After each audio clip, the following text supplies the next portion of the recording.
New York is known for bright city lights and endless dark woods. For most, it's a dream. But for a select few, the Empire State becomes a dead end. Today, we're covering the 10 most disturbing disappearances in New York history. These cases confound, break hearts, and haunt communities. If you crave deep true crime dives, please hit that subscribe button, and I have one request for you. I want you to give hype points to video. It really helps small channel grow. Now, lock your doors, dim the lights, and let's get into it. Great Camp Santanoni sits deep in the Adirondack Mountains, at the end of a 5-mile dirt road that doesn't lead anywhere else. It's not a campground. It's not a state park. In 1971, it was a private family estate, 12,000 acres of ancient forest, lakes, and bogs owned by the Melvin family. The main lodge is a massive timber and stone structure surrounded by outbuildings and docks, hidden from the outside world by miles of wilderness in every direction. This isn't public land where strangers wander through. This is a private kingdom. To reach the lodge, you drive for miles on a road the family maintains. There are no neighbors, no passing cars. The only people on the property are the people who belong there. On July 10th, 1971, an 8-year-old boy was sent on a short walk back to that lodge, half a mile on a trail he knew, and he never arrived. What followed was the largest search operation in New York State history. Over 1,000 people, military aircraft, elite mountain rescue teams flown in from California, bloodhounds, helicopters with thermal imaging. They searched for weeks. They found nothing, not a footprint, not a thread, not a bone. His name was Douglas Legg, and he vanished on his own family's property in broad daylight within shouting distance of the house. Let me tell you about Dougie, because the profile matters. He wasn't a city kid dropped into unfamiliar terrain. Douglas had spent time at the Santanoni compound regularly.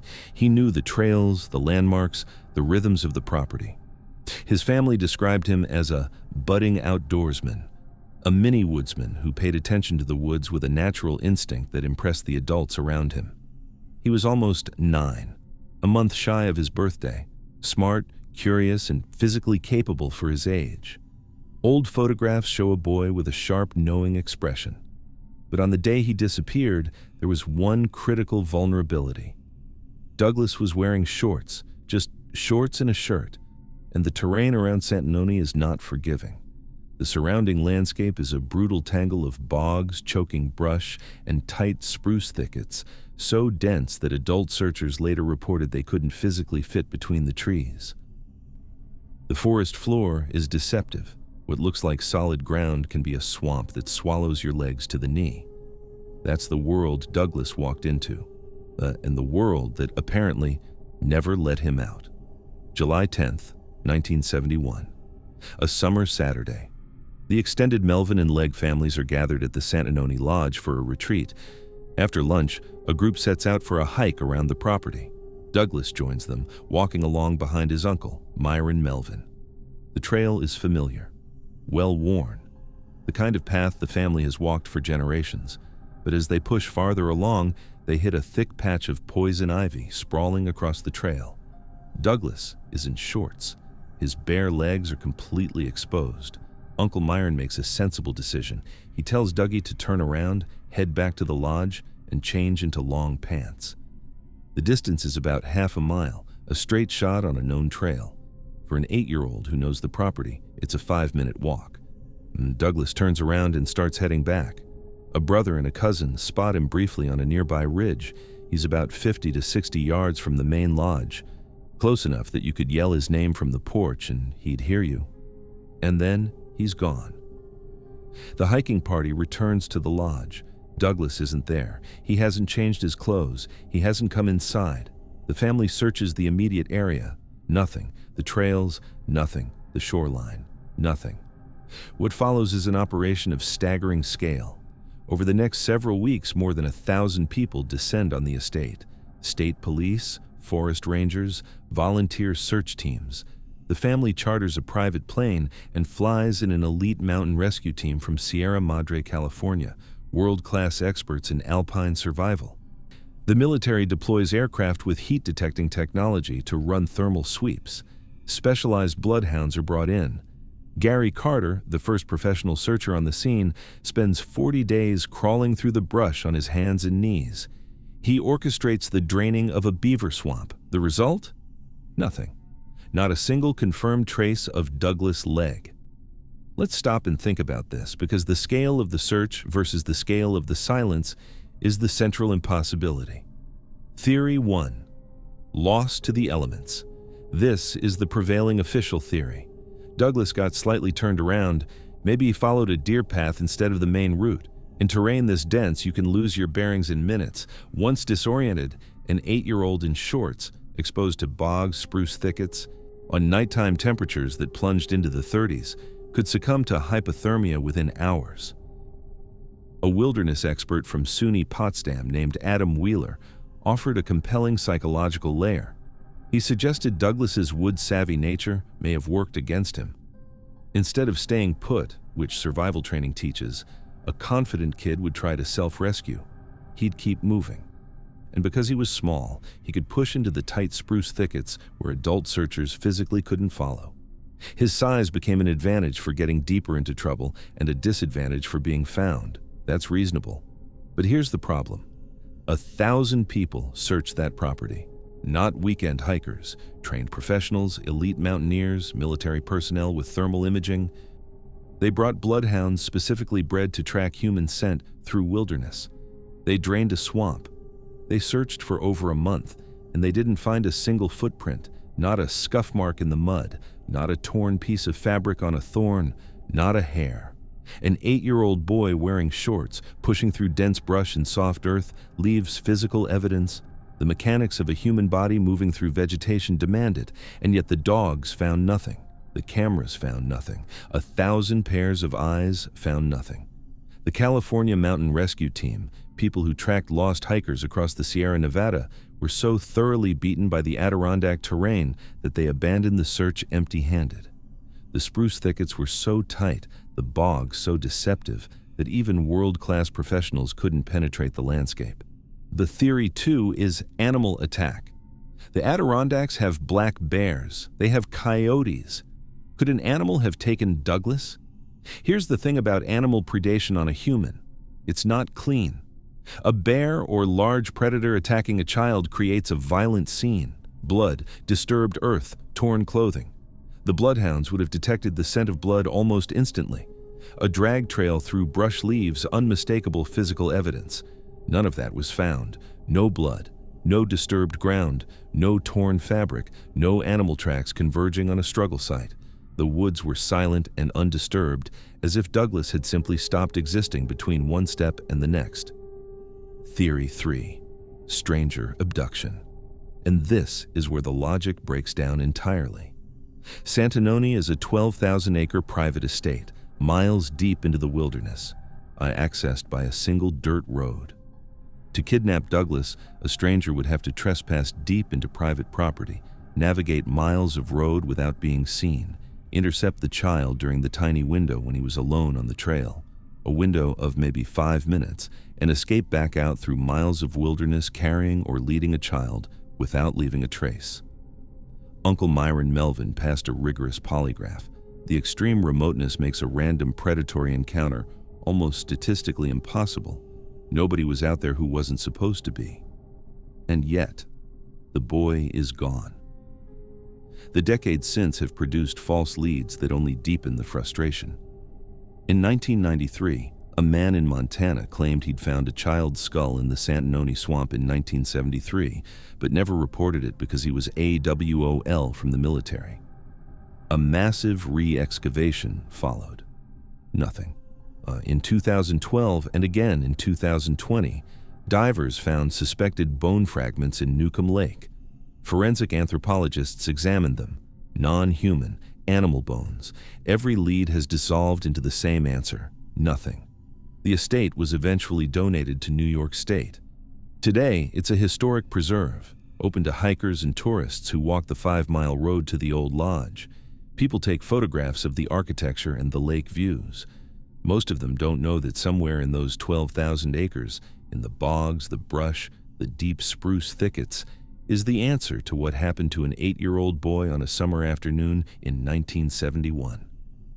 What we know is this: Douglas Legg was sent on a 5-minute walk back to his family's lodge, half a mile, a familiar trail. He was spotted 50 yards from the front door. The sun was shining. His family was nearby. He was on his own property. He took one more step and the forest closed behind him. 54 years later, it still hasn't opened back up. State Route 23 cuts through the Catskill Mountains like a scar. During the day, it's scenic. Rolling hills, dense tree canopies, farmland dropping away into deep valleys. Postcards get made of this road, but at night, in bad weather, it becomes something else entirely. The shoulders are narrow, the curves are blind, the guardrails are intermittent at best, and when the fog rolls in off the mountain hollows, thick, wet, heavy fog that sits in the valleys like cotton, you can't see 30 feet in front of your headlights. On the night of August 29th, 2002, a woman drove into that fog. She never came out. Her name was Audrey May Herron, and what happened to her and to her car remains one of the most baffling disappearances in New York State history. Not because the case is complicated, but because the simplest explanations are physically impossible. Let me paint the picture, because the weather that night is central to everything. It's late August. Summer is holding on, but barely. A severe storm system has been sitting over Greene County all evening. Not the kind of rain that comes and goes, but a sustained, driving downpour that turns the road surface into a moving sheet of water. Visibility is abysmal. The fog isn't the thin, misty kind you can squint through. It's the kind that erases the road in front of you, where your headlights bounce back off a solid white wall and you're essentially driving blind, navigating by memory and the vague glow of the center line. The stretch of Route 23 between Catskill and Freehold runs about 12 to 15 miles through this. No streetlights, no commercial strips, no gas stations, just wet asphalt, dark woods pressing in from both sides, and deep ravines dropping away where you can't see them. That's the road Audrey drove every night after work. Now let me tell you about her, because who Audrey was matters enormously to understanding why this case can't be written off with a shrug. Audrey was 31 years old. She was small, 5 feet tall, about 105 pounds. She was a part-time nurse at what was then the Columbia Green Long-Term Care Facility, and she was a mother of 3 young children. That second fact is the one that defines everything about her life. Audrey's entire existence orbited around her kids. She wore a gold necklace every single day with a pendant that read, "Number 1 Mom." Not ironically, not as a joke. She wore it because that's how she saw herself, and everyone around her agreed. She was a creature of routine. She smoked cigarettes. She called her husband, Jeff, regularly during the day to check in. She had just purchased school supplies for her children for the upcoming fall semester. Labor Day weekend was days away, and the family had plans. This was not a woman on the verge of leaving her life. This was a woman deeply, materially, psychologically embedded in it. August 29th, 2002, a Thursday. Audrey works her evening shift at the care facility. It's a normal night. Somewhere around 9:30 p.m., while she's still on duty, she gets word that she's receiving a significant pay raise. She's so excited she breaks her own routine and calls Jeff right then to tell him the news. That phone call is the last confirmed contact between them. Her shift ends at 11 p.m. She clocks out and says goodbye to coworkers. She's wearing dark green medical scrubs and a blue turtleneck underneath. She walks out the door and into the storm. She gets into her 1994 black Jeep Grand Cherokee. It's a distinctive vehicle, noticeable damage to the front passenger side bumper, and it's missing its standard fog lamps. She pulls out of the parking lot and turns onto Route 23, heading west toward Freehold. The drive should take 15 minutes, maybe 20 in heavy rain, maybe 30 if conditions are truly terrible. She never arrives. Jeff goes to bed expecting her home. When he wakes up around 2 a.m. and notices she's not beside him, he's concerned but not panicked. Audrey had occasionally, on nights with really bad weather, detoured to her mother's house to wait out a storm rather than risk the mountain roads. She'd never done it without calling first, but Jeff knows the weather is severe. By 6 a.m., with no call, no sign of her, Jeff phones Audrey's mother. She's not there. She was never there. Jeff calls the police, and that's when the search begins for Audrey May Herron and a 4,000-pound vehicle that has apparently ceased to exist. All right, let's think about this logically, because every single theory you can construct runs straight into a wall. Theory 1 is the tragic accident. This is the most intuitive answer. The roads are treacherous. The weather is horrific. She's driving an older SUV with no fog lamps through blinding rain and zero visibility fog on a mountain highway full of curves and ravines. She hydroplanes, loses control, goes off the road, and the vehicle ends up submerged in a body of water. Tragic. Simple. Case closed. Except it's not. Because here's the thing about a 1994 Jeep Grand Cherokee. It weighs roughly 4,000 pounds. It's not a bicycle. It's not a backpack someone dropped into a creek. When a vehicle of that size leaves a roadway at speed, it doesn't do it quietly. It snaps guardrails. It breaks trees. It gouges the earth. It leaves skid marks, tire tracks, shattered glass, leaked fluids. The exit wound of a 4,000-pound vehicle leaving pavement is violent and extremely visible. Not a single mark was found. Not on Route 23, not on any adjacent side roads, not on any of the rural shortcuts Audrey was known to sometimes take. No broken guardrail, no flattened brush, no oil stain, nothing. And the water theory? They checked. Law enforcement conducted aerial sweeps over the surrounding terrain. Volunteer search teams walked over 120 miles of trails, ravines, and back roads. Then the professionals came in. Specialized underwater dive teams, including Adventures with Purpose, brought military-grade sonar and systematically mapped the floors of every body of water along her commute. The Potic Reservoir, Moores Lake, Catskill Creek, every pond, every drainage basin, every flooded quarry within a plausible radius. They found nothing. No metallic anomaly, no vehicle outline, no submerged wreckage of any kind. For a Jeep to enter a body of water without leaving a single piece of terrestrial evidence, the trajectory would have to be practically surgical. The vehicle would have to leave the road cleanly, travel over soft ground without leaving tracks, and enter deep water at a perfect angle, during a blinding rainstorm, on a winding mountain road. That doesn't happen by accident. Theory 2 is the voluntary disappearance. Maybe Audrey just drove away. Maybe the pressures of nursing, motherhood, bills, maybe it all became too much and she saw the storm as her window. Let's talk about the reality of that. Audrey's last paycheck was never cashed. Her bank accounts were never touched. Her credit cards went silent the moment she left the parking lot. No financial footprint has surfaced anywhere for over 23 years. She had just received a pay raise and was thrilled about it. She'd bought her kids school supplies for the fall. She had a doctor's appointment scheduled for the very next morning. You don't buy your children folders and notebooks and pencils if you're planning to abandon them that night. You don't call your husband excited about a raise if you're about to ghost your entire family. And the bluntest logic gap of all, Audrey was 5 feet tall and weighed 105 pounds. She was wearing scrubs and a turtleneck. She had no go bag, no stash of cash, no second identity. She was a part-time nurse in rural New York, not a spy. Starting a new life requires money, documents, and a plan. She had none of those things.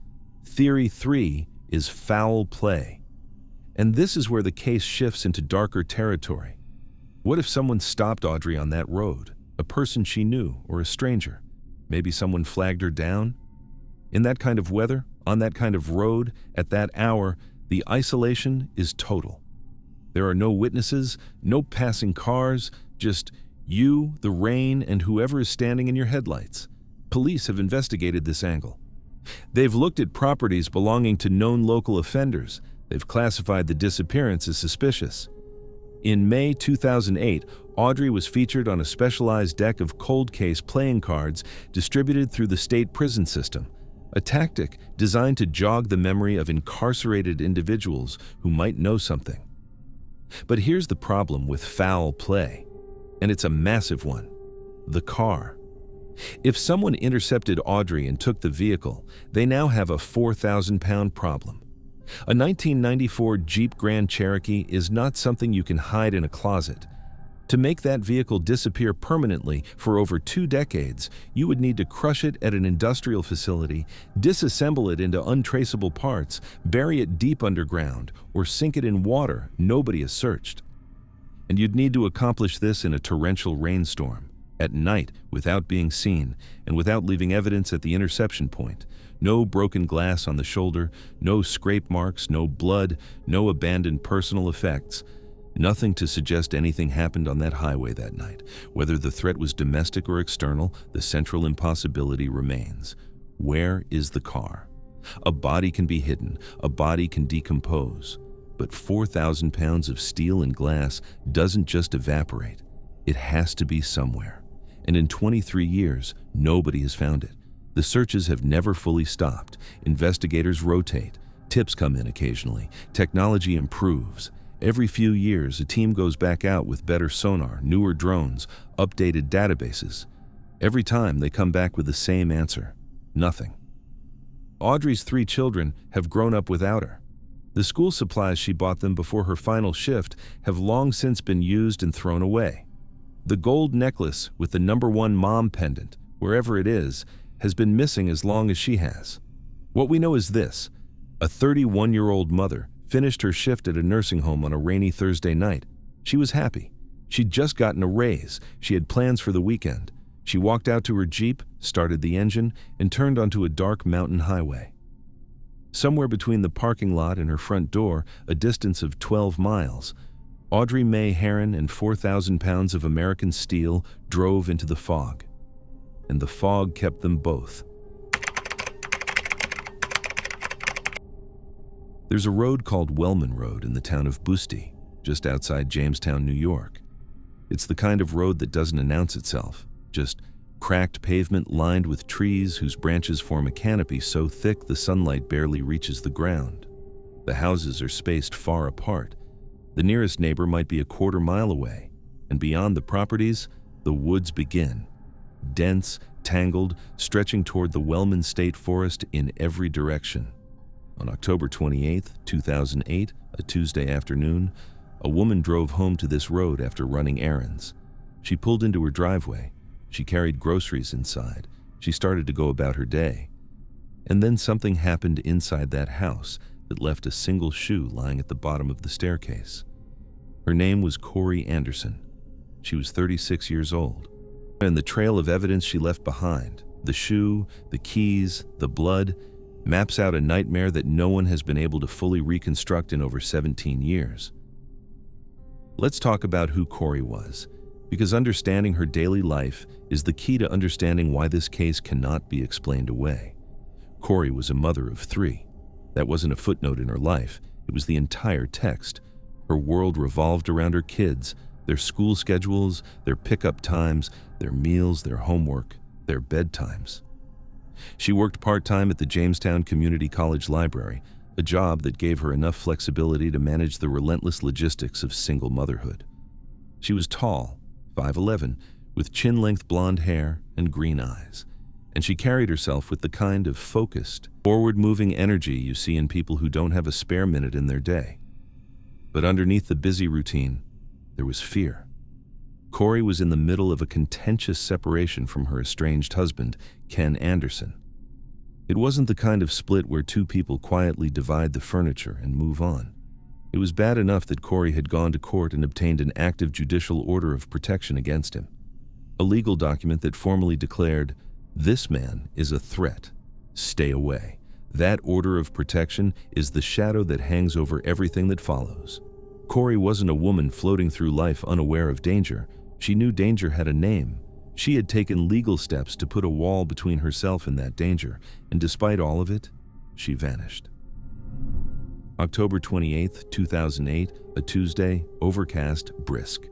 Untypical late October weather in western New York, the kind of afternoon where you zip your jacket and keep moving. Corrie is running errands. This is what her days look like. a chain of obligations threaded together by windshield time.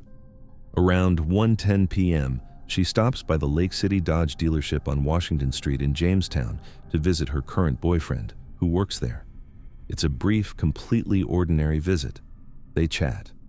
Nothing unusual. She leaves in her dark blue 2005 Dodge Caravan and heads toward home. Sometime between 1:30 and 3 p.m., Corrie arrives at her house on Wellman Road. We know she made it inside because the evidence proves it. Fresh groceries are found on the kitchen counter. She carried the bags in, she started putting things away, and then something. At 3:15 p.m., Corrie fails to show up for a scheduled appointment. This raises concern, but not immediate alarm. What raises alarm is what happens next. She doesn't pick up her son from school. If you know one thing about Corrie Anderson, it's this: she does not miss school pickup. It's the fixed point in her universe, the immovable appointment, the thing she would crawl through broken glass to make. When she doesn't show, her family knows instantly that something is catastrophically wrong. They call the police. Officers arrive at the Wellman Road house. What they find inside makes the air leave the room. The groceries are on the counter, partially unpacked.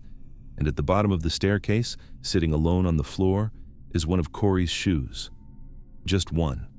A single shoe, separated from its pair, lying at the base of the stairs as if it had been wrenched off during a struggle, or as if someone had been dragged through the house with enough force to rip the footwear from their body.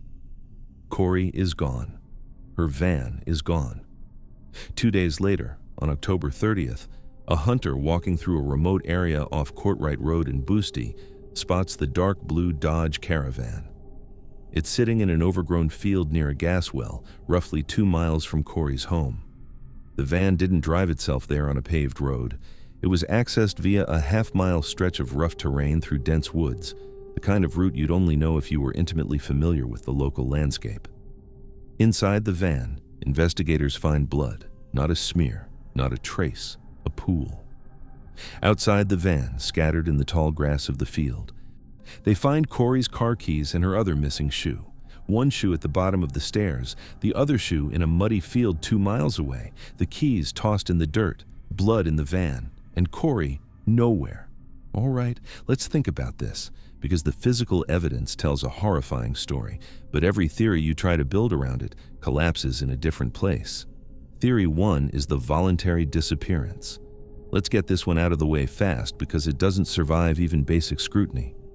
Could the stress of the divorce, the custody battle, the daily grind of single motherhood, could all of it have pushed Corrie to just leave, to stage something dramatic and walk away from her life?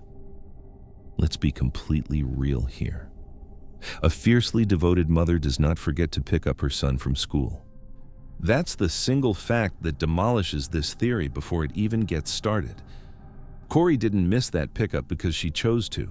She missed it because she physically could not make it, and the staging theory is even worse.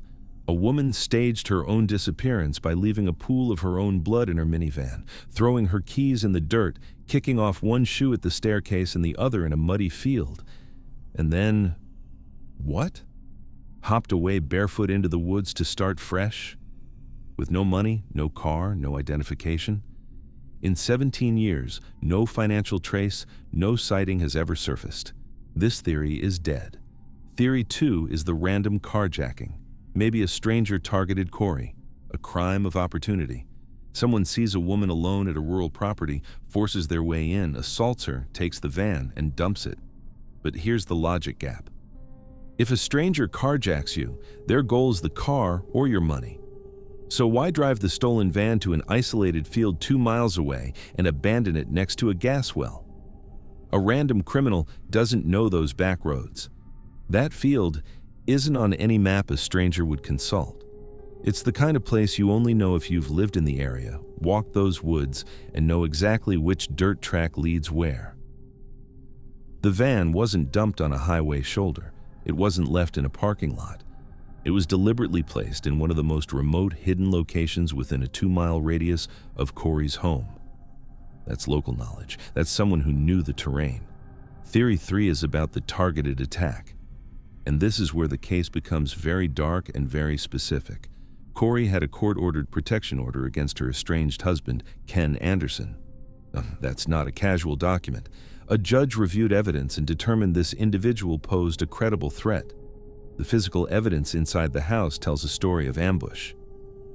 Corrie made it home. She brought the groceries in. She was in the middle of her routine when something interrupted it with enough sudden violence to rip a shoe off her foot at the staircase. Someone was waiting for her, or someone followed her home. Now, this is where it gets strange. Because in January 2026, 17 years after the disappearance, a witness account surfaced that had been buried since the night Corrie vanished. A man living on Lawson Road, right near where the van was found, came forward with a recorded account of something terrifying that happened on the exact evening of October 28, 2008. Between 8 and 8:30 p.m., a Ford Taurus pulled into his driveway. His dog went frantic. He looked outside and saw a man standing on his private well-access road, the same road that leads toward the field where Corrie's van was dumped. The witness grabbed his shotgun and confronted the man. The intruder didn't respond. He kept advancing. The witness fired a warning shot into the air. The man hit the dirt, sprinted back to the Ford Taurus, dove headfirst through the passenger window, and the car tore across the front lawn and disappeared.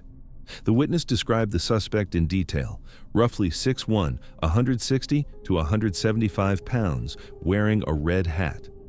The Ford Taurus had a distinct Tony Stewart NASCAR sticker in the rear window. Cold case advocates later connected a vehicle matching that exact description to an associate of Ken Anderson. The witness told police all of this at the time. He told them he believed the intruder was Ken Anderson. And 2 days later, when the witness probed a nearby creek bed on his property with a stick, he pulled up women's clothing, pants, a blouse, a bra. The Boosty Police Department collected the items, and then, according to the witness, police dismissed the entire encounter. They told him the shootout had nothing to do with what they were doing. Think about that. A violent confrontation with an unidentified intruder on a road adjacent to where the victim's bloodied van was found on the same night she vanished, and women's clothing recovered from a creek bed on the same property. And it was dismissed as unrelated. But here's the logic gap that keeps this from being a closed case, even now. Despite the circumstantial evidence, the protection order, the witness identification, the vehicle connection, Ken Anderson's subsequent 2025 arrest in Ohio on separate kidnapping and assault charges, no biological remains of Corrie Anderson have ever been recovered. No crime scene beyond the blood in the van has been confirmed. No charges have been filed in connection with her disappearance. The wall between suspicion and prosecution remains standing because the most important piece of evidence, Corrie herself, has never been found. The searches continued for years. The surrounding woods were combed, properties were investigated, cadaver dogs were deployed. Every lead, every tip, every anonymous call led to the same place, nowhere. The blood in the van confirmed violence. The shoe at the bottom of the stairs confirmed a struggle inside her own home. The location of the dumped vehicle confirmed local knowledge, and the 2026 witness account confirmed that something violent and deeply suspicious was happening on the adjacent road at the exact time Corrie vanished. Every piece of the puzzle points in the same direction. And yet the final piece, the one that would turn suspicion into justice, is still missing. What we know is this. On a Tuesday afternoon in October, a 36-year-old mother drove home from running errands. She carried her groceries inside. She started putting them on the counter. Somewhere between the kitchen and the staircase, her ordinary afternoon ended and something else began. One shoe at the bottom of the stairs, one shoe in a field, blood in the van, keys in the dirt. And Corrie, somewhere in those familiar 2 miles of woods and fields and silence, is still waiting to be found. If you've never been to the SUNY Albany campus, let me describe it to you, because the architecture matters. It's brutalist. That's the actual term. The buildings are enormous slabs of poured concrete, gray, angular, monolithic. The walkways between them are long and exposed, flanked by low walls and columns that create repeating geometric shadows under the overhead lights. During the day, the campus feels institutional. At night, it transforms. The concrete absorbs the darkness. The overhead lamps cast pools of yellow light that only make the gaps between them feel darker. On March 2nd, 1998, a Monday night in the dead of winter, a 19-year-old computer science student stepped off a city bus at Colin Circle, the main transit hub right on the edge of campus, and began walking toward her dorm room at Colonial Quad. It was 9:45 p.m. The walk was short. The route was familiar. She'd done it dozens of times before. She never made it. Her name was Suzanne Lyall. And what happened to her in the space between a bus stop and a dormitory, a distance you could cover in 5 minutes at a casual pace, has haunted investigators, her family, and the Albany community for over 28 years. Let me tell you who Suzanne was, because the profile here is important. She wasn't reckless. She wasn't impulsive. She wasn't someone who courted risk or chaos. Suzanne was quiet, intensely smart. She was the kind of kid who was building Commodore computers from spare parts by age 12, not from kits, from scavenged components. When her middle school's computer network went down, teachers would call Suzanne to fix it. At 19, she was a sophomore in SUNY Albany's computer science program, which in 1998 was still a relatively niche field. She was also deeply introverted. Her social circle was small and tight. She had a steady boyfriend, Richard Condon, to whom she was secretly engaged. She wrote poetry. She was an avid fan of the rock band Rush. She worked a part-time job at Babbage's, a software and video game store at the Crossgates Mall in nearby Guilderland. She was responsible, routine-oriented, and meticulous about her schedule. The day before she vanished, she called her mother, Mary, to complain about being short on cash. A normal, mundane Sunday phone call between a college kid and her mom. She was stressed about midterms. She was worried about money. She was, in every conceivable way, a completely ordinary sophomore navigating the ordinary pressures of university life. That's what makes this case so unsettling. There was no warning, no red flag, no dramatic rupture. Just a girl doing her routine on a Monday night. March 2nd, 1998. A Monday. Suzanne's day starts normally. She sits for a midterm exam that morning, one she'd been anxious about. She gets through it. In the afternoon, around 4 p.m., she takes the bus from campus out to Crossgates Mall to work her evening shift at Babbage's. This is her routine. Class, then work, then bus home. The mall closes at 9 p.m. Suzanne finishes up, locks the store, and heads to the bus stop. At approximately 9:20 p.m., she boards a Capital District Transportation Authority bus heading back toward campus. Nothing unusual. She's done this ride countless times.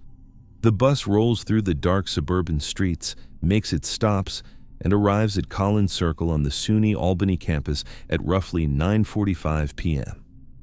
Colin Circle is not an obscure location. It's the central transit hub for the entire campus. Buses arrive and depart regularly. At 9:45 on a weeknight during the academic year, there are students around. People getting off buses, walking to dorms, heading to the library. It's not a deserted train platform at 3 a.m. It's a functioning campus hub at a reasonable hour. A friend and fellow student sees Suzanne step off the bus, confirms it visually. Suzanne is there. She's on campus. She's real. She's maybe a 7-minute walk from her bed. And then, she's gone. The next morning, her boyfriend Richard realizes she never came back to her dorm room. He contacts her parents. Her parents call campus police. And here's where the system fails. Campus police wave it off.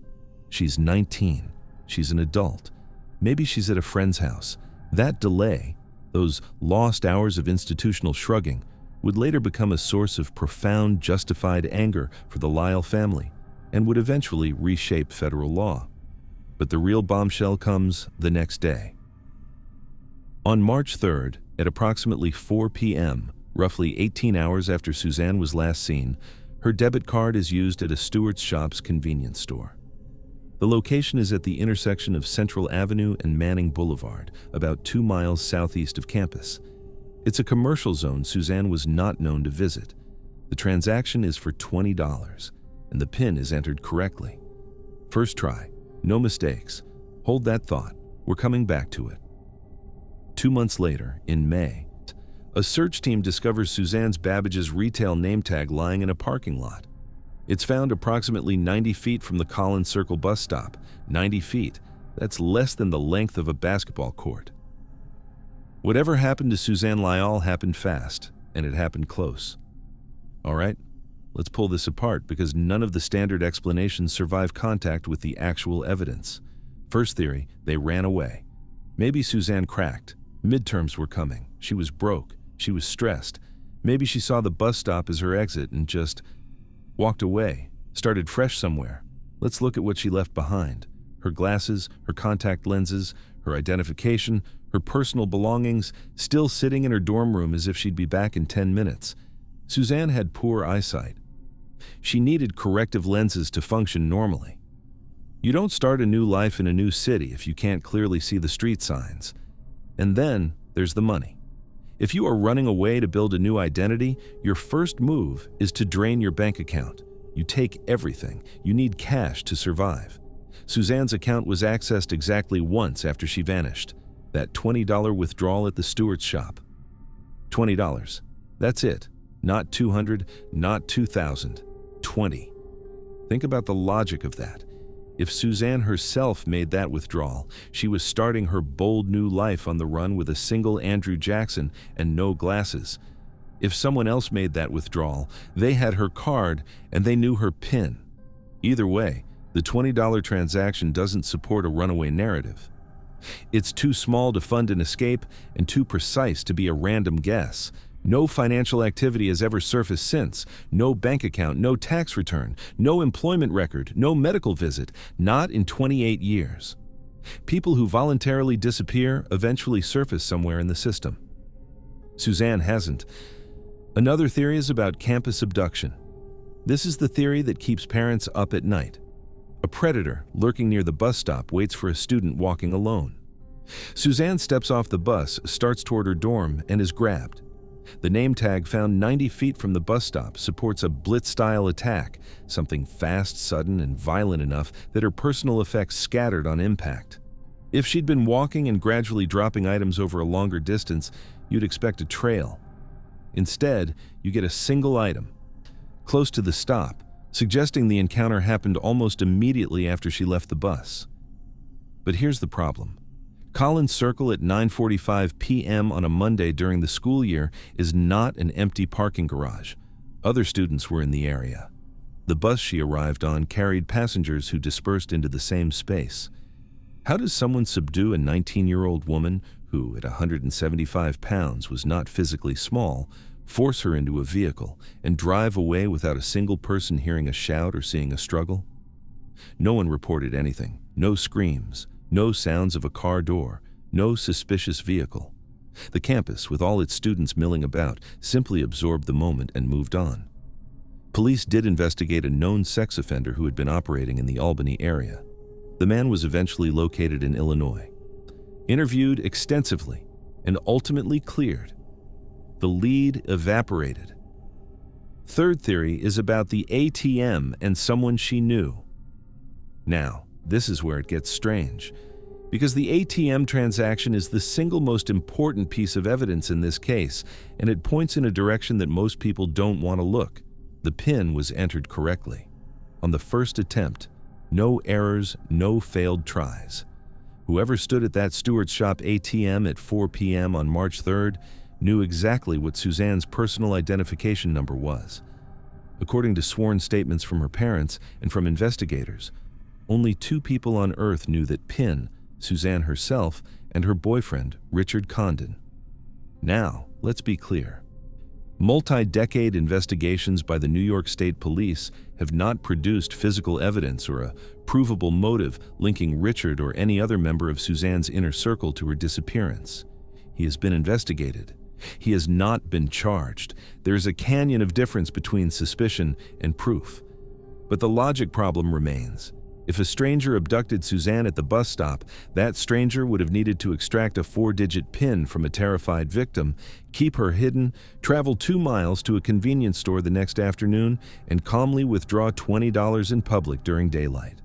That's an extraordinary sequence for a random predator. The Stewart's Shop did have a security camera, but it was angled toward the cashier, not the ATM. It captured a figure wearing a Nike hat, but the face was never clearly identified. Police spent months tracking this person down. He was eventually located, interviewed, and largely ruled out as an uninvolved bystander.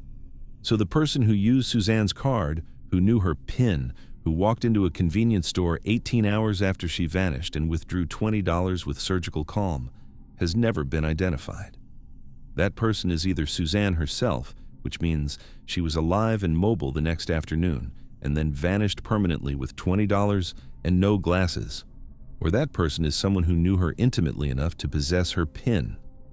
There is no comfortable third option. The investigation never closed. State Police Troop G continues to work the case.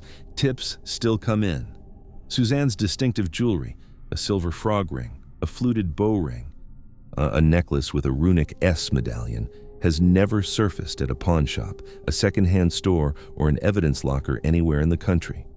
But the most lasting consequence of Suzanne's disappearance isn't investigative. It's legislative. Her parents, Doug and Mary Lyall, channeled their grief into advocacy. They founded the Center for Hope for Missing Persons cases and fought for years to change the law that had failed their daughter. The result was Suzanne's Law, a federal provision requiring law enforcement to immediately report missing persons between 18 and 21 to the National Crime Information Center. Before Suzanne's Law, police could legally shrug off a missing 19-year-old as an adult who probably just needed space. After it, they couldn't. That law exists because campus police told a frantic family that their daughter was probably fine. She wasn't. What we know is this: on a freezing Monday night in March, a quiet, brilliant, deeply responsible 19-year-old finished her shift at the mall, boarded a bus, rode back to her campus, and stepped off at a well-lit transit stop surrounded by other students. Her dorm was a short walk away. Her bed was made. Her glasses were on the nightstand. She stepped off that bus and into nothing. 90 feet from the stop, her name tag hit the pavement, and that's the last thing Suzanne Lyall ever left behind. There's a road in upstate New York called Raven Way. It's not on most maps. It's the kind of road you'd drive past without a second thought. Gravel shoulders, no streetlights, trees pressing in from both sides like they're trying to reclaim the asphalt. At the end of this road sits a house. In November of 2007, that house was empty. No furniture, no heat, just bare walls and cold floors and the sound of wind pushing through gaps in the window frames. A 12-year-old boy spent his last known night alive inside that house. His name was Jaliek Rainwalker, and the story of how he ended up there and what happened after is one of the most infuriating unsolved cases in the state of New York. Let me tell you about Greenwich. It's a small town in Washington County, about 40 minutes east of Saratoga Springs. Population, maybe 2,000. The kind of place where everybody knows everybody and where autumn doesn't arrive gently. It crashes in. By early November, the leaves are down. The temperature drops into the low 30s at night, and the woods go from scenic to hostile the moment the sun sets. Dark, dense, freezing. Now, let me tell you about Jaliek. He was born into chaos. His biological mother struggled with addiction, and Jaliek entered the foster care system as a small child. If you know anything about the foster system in this country, you know what that means. It means being passed around. It means new bedrooms, new schools, new faces telling you they're your family now. It means learning, very young, that home is a temporary word. Jaliek bounced between placements. Eventually, he was adopted by Stephen Kerr and Jocelyn McDonald. On paper, this was supposed to be the happy ending, the forever home. The place where a kid who'd spent his whole life being shuffled around could finally stop moving. But it wasn't a happy ending, not even close. By the time Jaliek was 12, the household was fracturing. His adoptive parents said his behavioral issues had become unmanageable. He was acting out, struggling emotionally, carrying the accumulated weight of a childhood spent in institutional limbo. The family's solution was to send him to respite care, temporary placement with another family, Tom and Elaine Person, to give everyone a break. And here's the thing that makes this detail sting. The persons later said Jaliek was fine with them. Cooperative, present, manageable. A normal kid in a stable environment. That contrast matters. Remember it. It's Thursday, November 1st, 2007. Jaliek has been staying with the persons for about 6 days. That afternoon, his adoptive father, Stephen Kerr, drives over to pick him up. The two of them go to a Red Robin restaurant in Latham for dinner. A normal outing, a burger, maybe some fries, father and son grabbing a meal.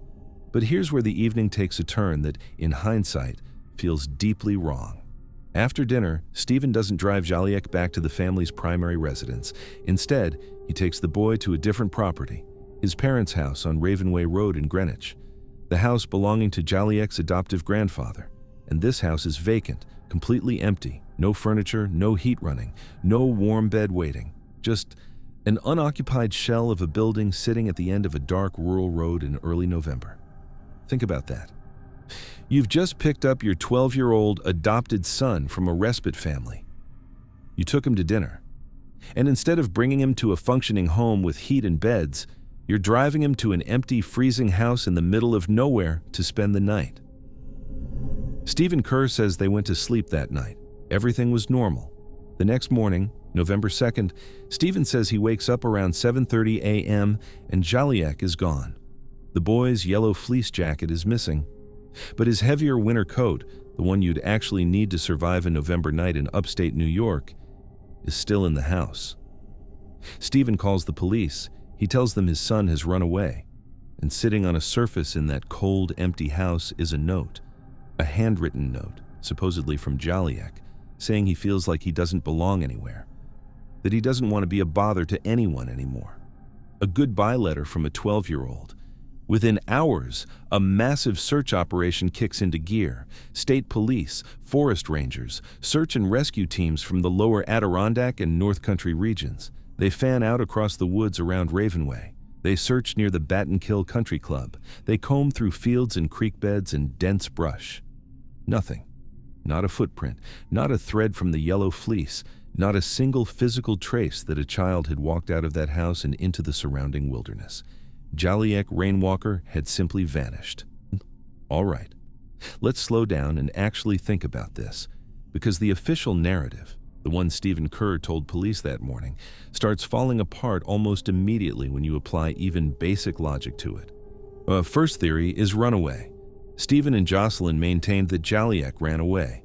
They suggested he might have gone to Albany, maybe to join a street gang, maybe to find a new life on his own. They painted the picture of a troubled kid who simply decided to bolt. But here's the thing. Let's actually walk through the mechanics of that. Jaliek was 12 years old. He had no money, no cell phone, no transportation.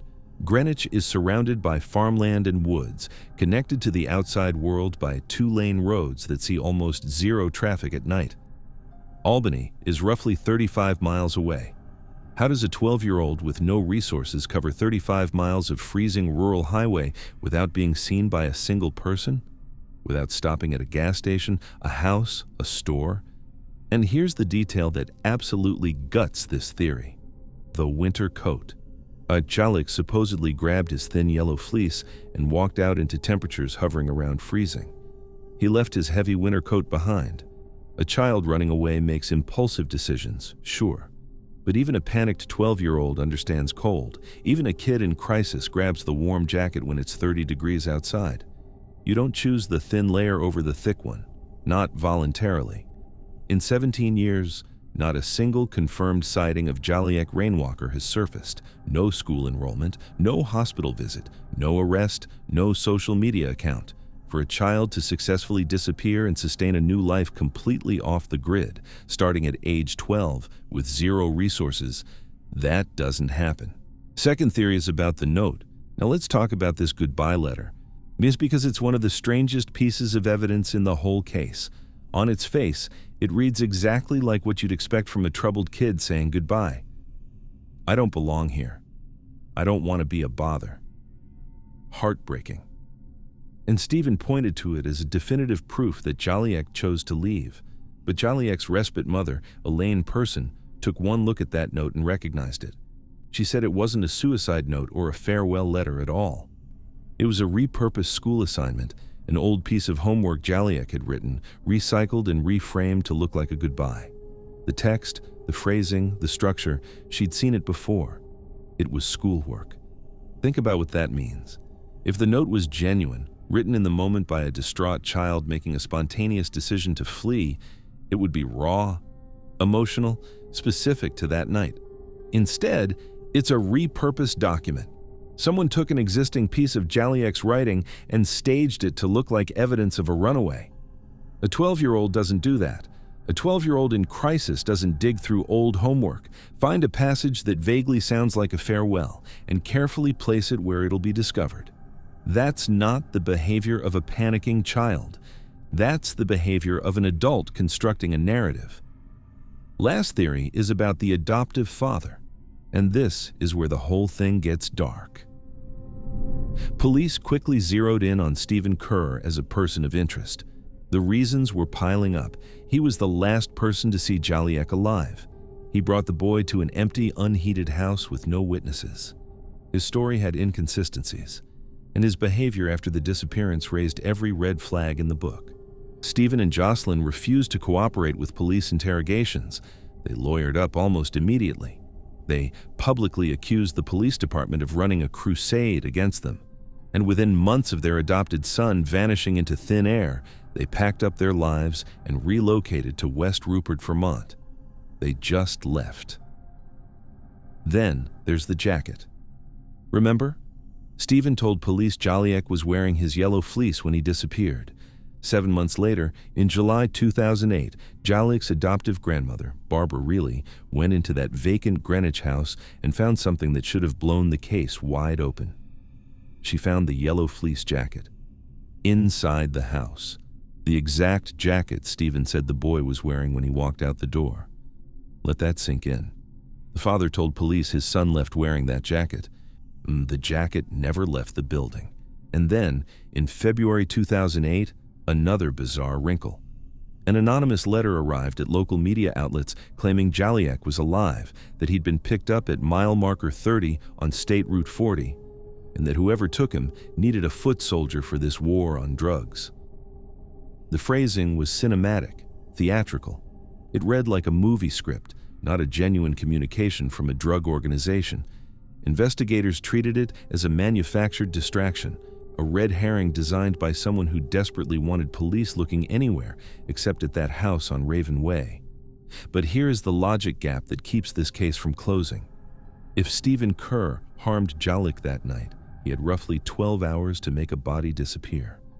Investigators have since searched properties, dragged rivers, deployed sonar in the Hudson, de-excavated land.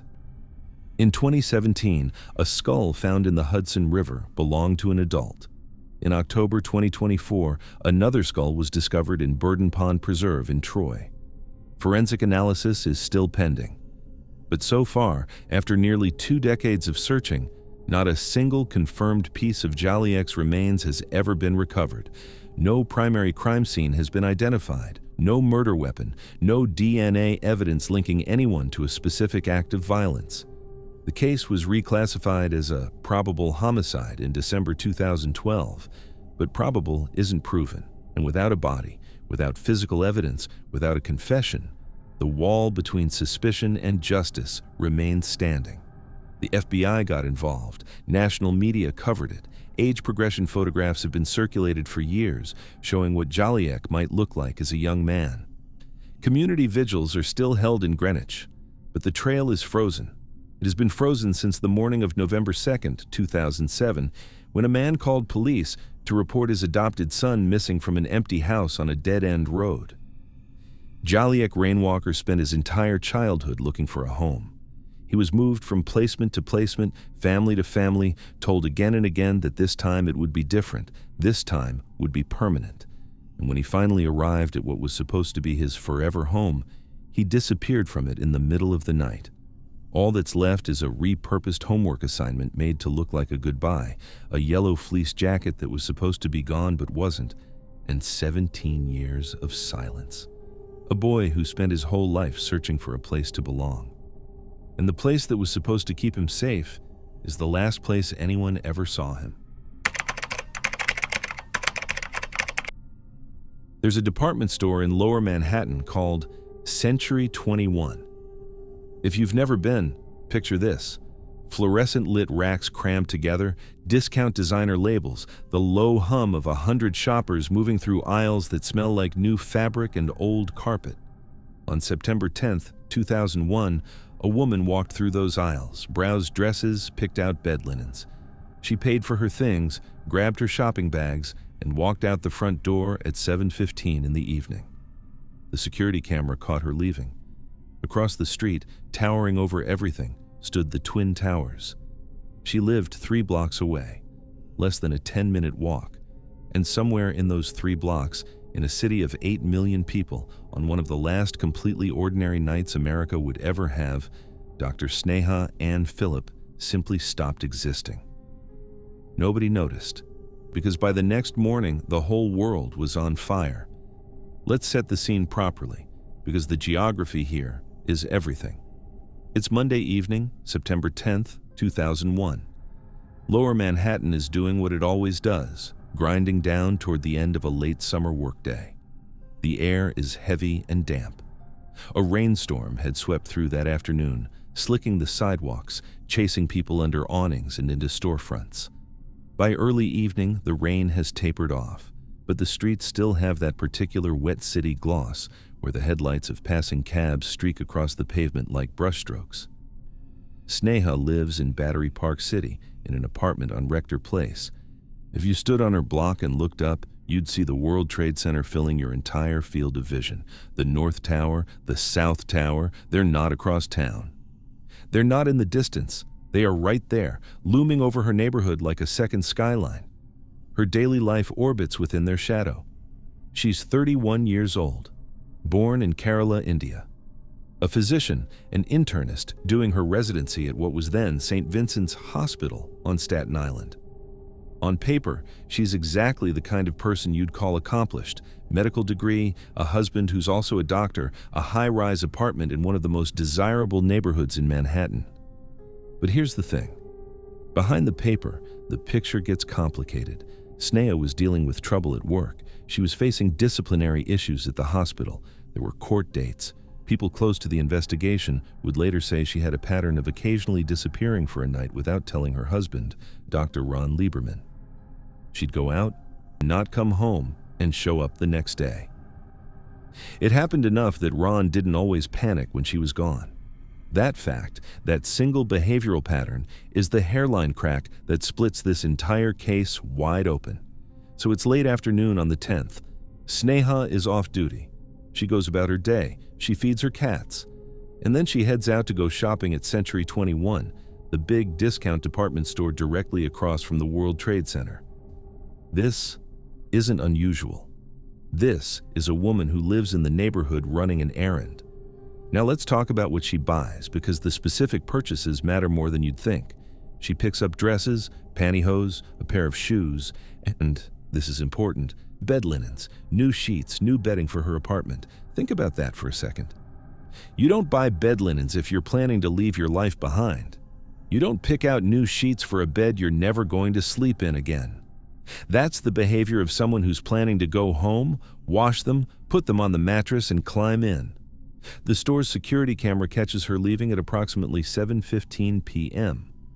She's carrying shopping bags. She walks out the door and into the damp Manhattan evening. And then, silence. She doesn't come home. Her phone doesn't ring. No calls to Ron, no calls to her brother John, no credit card transactions after the Century 21 purchase. The financial trail just flatlines. The digital footprint goes to zero. Her husband, Ron, gets home late that night. He notices she's not there, but he doesn't panic, because she'd done this before, stayed out, spent the night somewhere without telling him.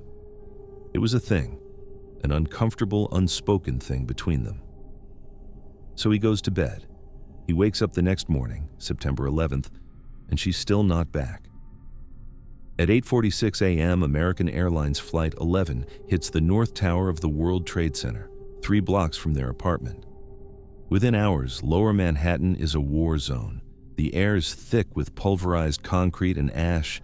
The streets are impassable. Ron can't get back to his own apartment because the entire neighborhood has been sealed off behind a security perimeter. He can't check to see if Sneha came home. He can't reach her by phone. He can't reach anyone. Days pass, then weeks.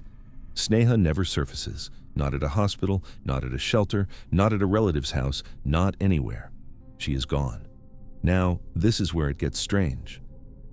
Because what happened to Sneha and Phillip depends entirely on which night you believe she died, or if she died at all. And each theory sounds plausible for about 30 seconds before it runs headfirst into a wall of contradictions. First theory is she went to help. This is the version her family believes, and it's the version that eventually became the official legal ruling. The story goes like this. Sneha spent the night of September 10th somewhere, at a friend's place maybe, or with someone she'd met. The next morning she wakes up, she sees or hears the planes strike the towers, and her medical training kicks in. She's a doctor. She took an oath. She runs toward the disaster to help the wounded, and she dies in the collapse. It's a beautiful, heroic narrative. And her family fought for years in court to have her officially listed among the victims of the September 11th attacks.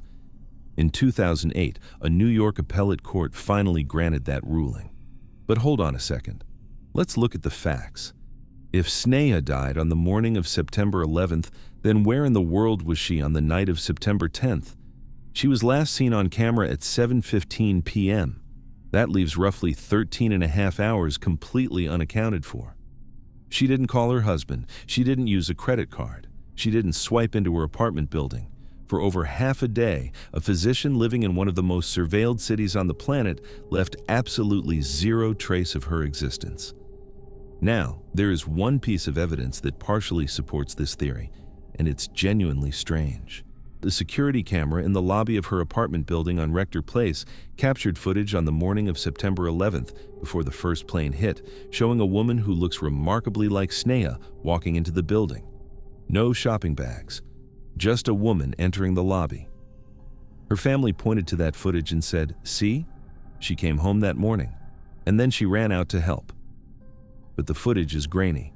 The image quality is poor. Investigators were never able to conclusively confirm that the woman on camera was Sneha. It might have been her. It might have been a neighbor who happened to have a similar build. In 2001 lobby camera footage, the difference between certainty and a guess is about 12 pixels.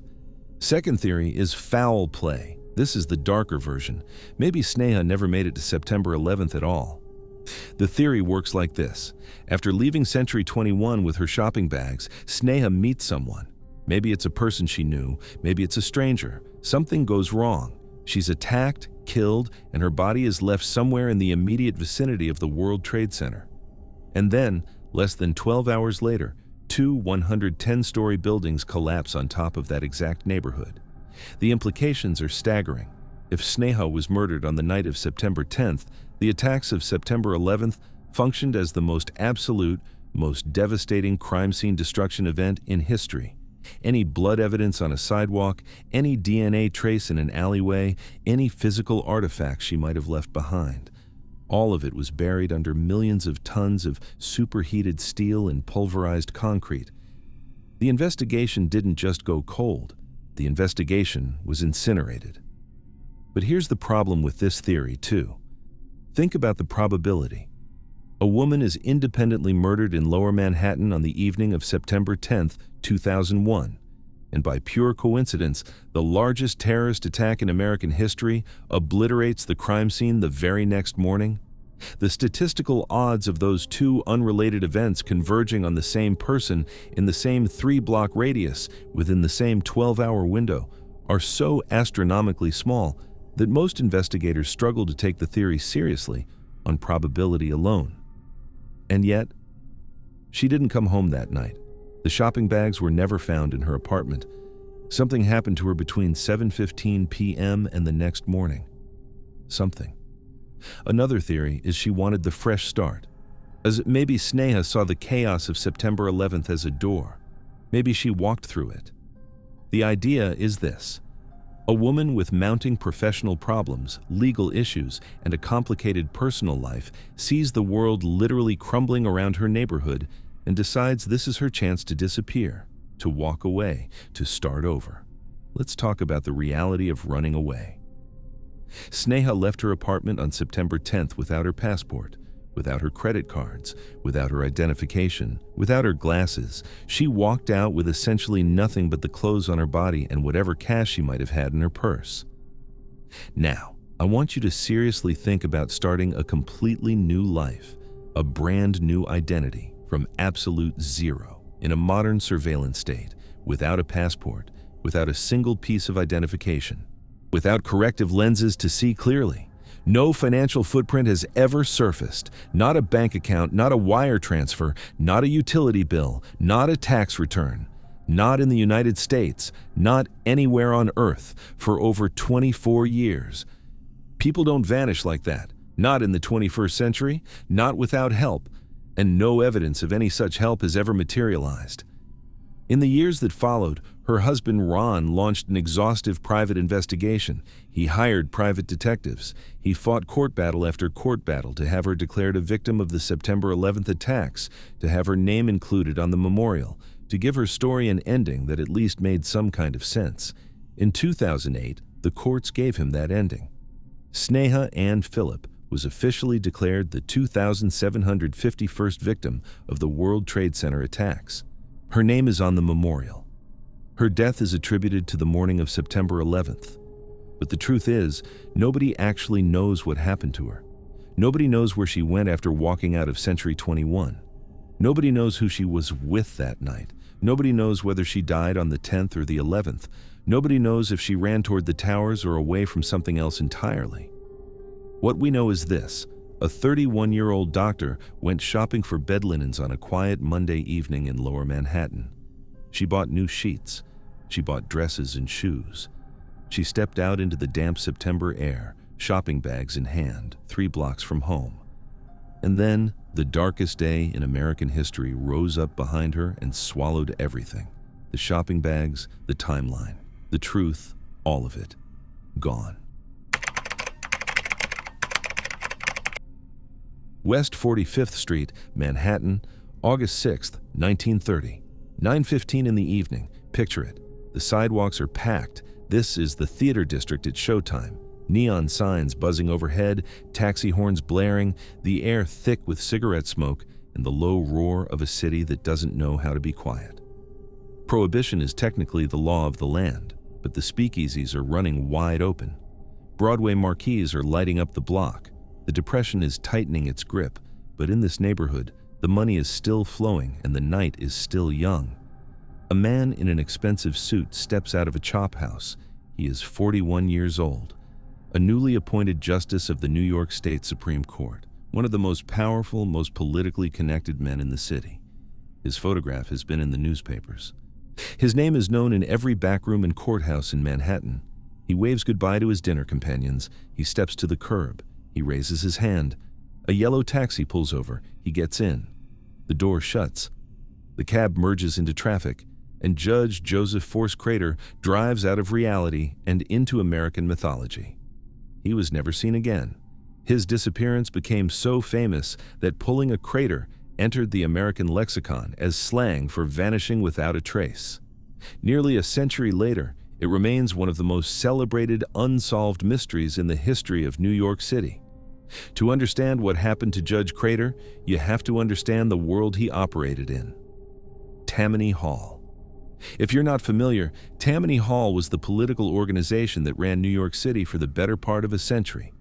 It wasn't a government body. It was a shadow government, a network of bosses, fixers, and patronage that controlled who got elected, appointed, and rich. Judges didn't earn their seats through merit alone. They bought them. A Supreme Court appointment cost exactly 1 year's salary, paid directly to the machine. And in 1930, that salary was $22,500. Keep that number in your head. It matters later. Joseph Crater was a product of this system. Born to Irish immigrants in Pennsylvania, he'd climbed from law clerk to Supreme Court justice through genuine legal talent and deep political connections. Governor Franklin D. Roosevelt himself had appointed him to the bench just 4 months earlier. Crater was immaculately dressed, the papers called him dapper, and lived accordingly. The finest chop houses, a Fifth Avenue apartment, and a notorious habit of indiscreet relationships with Broadway showgirls, most notably a dancer named Sally Lou Ritz. He was balanced on a razor's edge, immense public power on one side, a web of corruption, secrets, and personal liabilities on the other. By the summer of 1930, with federal investigators circling Tammany Hall, that edge was getting very thin. Early August, 1930. Crater is vacationing with his wife, Stella, at their summer home in Belgrade Lakes, Maine. But on August 3rd, he abruptly tells Stella he has to go back to the city. He's visibly agitated. He tells a neighbor he needs to straighten those fellows out. He doesn't explain which fellows. He promises he'll be back within the week. He arrives in Manhattan, and for the next 3 days, his behavior becomes increasingly suspicious. On the morning of August 6th, Crater goes to his chambers, but he's not working on cases. He spends the morning directing his clerk, Joseph Mara, to sort through files. He is actively destroying documents. Confidential papers are pulled, reviewed, and discarded. Several portfolios are loaded into briefcases and sent to his apartment. That afternoon, he cashes 2 checks totaling $5,150, roughly $80,000 in today's money. That is not pocket money. That is a war chest. By evening, Crater has pivoted from frantic document destruction to social performance. He buys a single ticket to a Broadway comedy at the Belasco Theater. Then he heads to Billy Haas's Chop House on West 45th Street for dinner with 2 companions, his lawyer friend William Klein and his showgirl mistress Sally Lou Ritz. Dinner is reportedly relaxed. There's nothing about the morning's document purge, nothing about the $5,000, just a man having a meal before the theater. Around 9:15 p.m., the 3 step outside. Klein and Ritz get into a cab. Crater waves to them, steps to the curb, and hails his own taxi. He gets in. The cab pulls away. He never arrives at the theater. Someone else picks up his reserved ticket from the box office, and Joseph Force Crater is never seen or heard from again. Let's pull this apart, because this case has been debated for nearly a century. Theory 1. The planned escape. The morning's activities practically scream premeditation. Crater destroyed documents. He withdrew the equivalent of $80,000. He sent briefcases to his apartment. Every action looks like a man preparing to disappear. But here's the problem. If Crater was planning to flee, why did he buy a theater ticket for that very night? Why have a leisurely dinner with friends? Why wave goodbye on the sidewalk like a man who expected to see them next week? And there's a physical detail that doesn't fit. When investigators searched his office, they found his gold pocket watch, his fountain pen, and his hard case sitting on his desk. In 1930, a man of Crater's stature doesn't leave his pocket watch behind if he's starting a new life. That watch was part of his identity. More critically, Crater was one of the most widely photographed public officials in New York. The idea that a famous Supreme Court justice could reinvent himself somewhere in Depression-era America without being recognized by a single person reading a newspaper strains credulity. People who run away are eventually spotted. Crater never was. Theory 2. The Tammany Hall hit. This is the most popular theory, and it has the strongest circumstantial foundation. Here's the financial math. Before his disappearance, Crater had withdrawn exactly $22,500 from his accounts. A Supreme Court judgeship in the Tammany system cost exactly 1 year's salary, precisely $22,500. Crater had literally purchased his seat. He wasn't just connected to the machine, he was financially entangled in its most prosecutable transaction. By summer 1930, federal investigators were closing in. Corruption indictments were imminent. If Crater testified, he could bring down the entire system, bosses, judges, contractors. A man who knows that much becomes a liability. And Tammany Hall had a well-documented methodology for handling liabilities. But here's the logic gap. Crater was last seen stepping into a taxi on West 45th Street, a block from Times Square, at 9:15 on a summer evening. The sidewalks were full. The street was packed. If this was a hit, the execution was flawless to a degree that borders on impossible. No witness saw a struggle. No cab driver ever came forward. The cab was never identified. A Supreme Court justice was extracted from one of the busiest intersections on Earth, and the city absorbed the moment. In 2005, a letter surfaced from a deceased woman named Stella Ferrucci Good. It claimed her late husband, an NYPD officer, along with several other men, had murdered Crater and buried his body beneath the Coney Island boardwalk. The specific burial site had been excavated in the 1950s with heavy machinery to build the New York Aquarium, decades before modern forensics. If Crater's remains were there, they were destroyed before anyone thought to look. A confession that can never be verified. Evidence that was bulldozed before it could be tested. That's the Crater case in a sentence. Theory 3. The personal life. Crater was dining with his showgirl mistress minutes before he vanished. Klein and Ritz initially gave police a highly edited version of the evening, later changing their story about whether Crater hailed a cab or walked away on foot. Ritz herself fled New York for Ohio shortly after, removing herself from further questioning. Could his romantic entanglements have caught up with him? An extortion scheme, a debt to someone dangerous? The problem is the same as every other theory: the body. If someone killed Crater that night, they disposed of him so completely that nearly a century of investigation has produced zero physical evidence. And one more strange detail. Months after the disappearance, after professionals had searched Crater's apartment, his wife Stella discovered a hidden drawer in his desk. Inside, several $1,000s in cash, life insurance policies, and a note from the judge ending with, "Am very weary. Love, Joe." The convenient appearance of this drawer in an apartment already searched by investigators led many to suspect the evidence was planted, whether to secure insurance payouts, to manipulate the narrative, or to provide a false trail. The drawer is either the last genuine communication from a doomed man or one final deception in a case built entirely on them. The investigation ran for years. A grand jury was convened, thousands of leads were pursued, Crater's photograph was distributed nationwide, detectives chased sightings from California to Cuba. Nothing ever panned out. Pulling a Crater became a national catchphrase. He stopped being a person and became a punchline, which is perhaps the cruelest outcome of all. What we know is this. On a warm August evening in 1930, a Supreme Court justice destroyed his files, pocketed a fortune in cash, had dinner with his mistress and his lawyer, and stepped out onto one of the busiest streets in the world. He raised his hand. A yellow cab pulled over. He got in. The door closed. The cab merged into traffic. And one of the most powerful men in New York City vanished into the same city that made him. The cab was never found. The driver was never identified. And the meter is still running. July 28, 1973. The Summer Jam at Watkins Glen. If you've never heard of it, here's the number that matters: 600,000 people. That's not a typo. Over 600,000 human beings converged on a racetrack in the Finger Lakes region of upstate New York to watch the Grateful Dead, the Allman Brothers Band, and the band play on the same stage. It was, and still remains, the largest rock concert in American history. Bigger than Woodstock. The roads leading to Watkins Glen were parking lots for days in advance. The fields surrounding the raceway turned into a sea of mud and sleeping bags. The air smelled like marijuana and sunscreen and engine exhaust.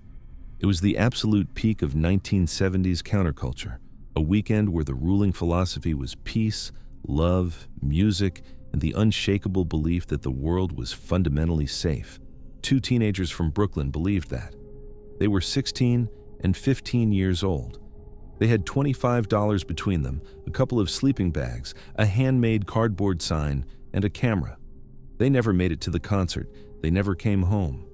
And over 50 years later, they remain the oldest unsolved missing teenagers case in the United States. Let me introduce them, because they deserve to be more than a case number. Mitchell Weiser was 16. a kid from Brooklyn with a passion for photography and the kind of adventurous restlessness that defined an entire generation. He was deeply in love with his girlfriend, Bonnie Bickwit, who was 15. Bonnie was spending her summer working at Camp Wilmette, a sleepaway camp in Narrowsburg, New York. The plan was simple.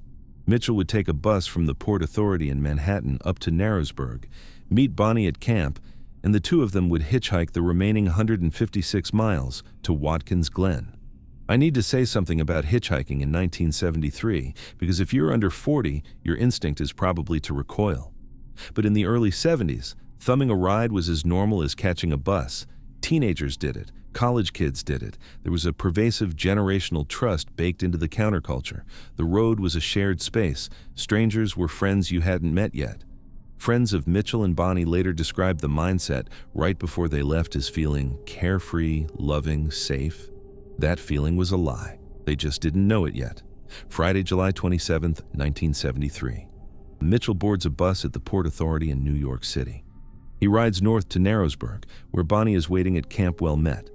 The two of them pack absurdly light, backpacks, sleeping bags, about $25 in cash between them, Mitchell's camera, and a cardboard sign they'd made by hand.